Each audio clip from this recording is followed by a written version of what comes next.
Pupunta kami ng Mount Samat, guys. So nakikita nyo naman, sa bandang area na to, ito yung sobrang steep niya, no? Dito sa Mount Samat, yung may parking area lang yung sasakyan, and then ahayaan na nila tayo maglakad. Unfortunately, hindi na nila inaalaw yung mga visitors na umakyat sa cross kasi daw luma na yung building. So isa to sa mga technique na natutunan ko sa academy. Pag nahihirapan ka, kailangan patras. Madali daw, di ba? Tama, no? Tapos pag hirap ka na, Prax, magmotor ka na lang. Hello. Yan. Huwag magmumura, ha? Huwag ka na mumura. Mabait na siya. Ang ating sponsor, one and only, Madam Prax. Yeah. Taga-Bataan ako, pero first time ko pupunta dito. Yan, ha? Guys, siya, sumasahod siya. Gumaganyan-ganyan lang siya, ha?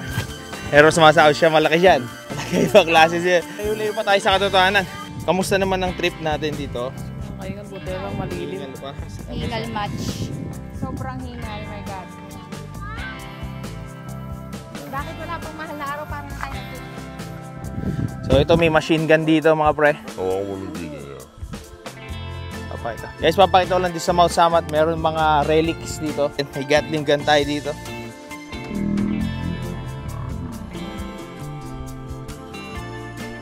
So lahat dito may kanya-kanya na silang reklamo sa taas ng inaakyat namin. shortcut kayo dito. Sa taas malaglag ka dami ng bukol namin ba to? Pero di ka mamamatay dyan. Testing natin, Prax. Wag! Wala tayong financer. Kahit medyo nakakapagod, susulit.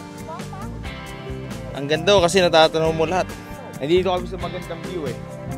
Namumblema kami kung anong property yung bibilin namin. Nagkalat pa yung mga relics, mga sinaunang, mga machine gun dyan, mga catapult. Putakin na, hindi ko alam kung ano to. Basta. Hello!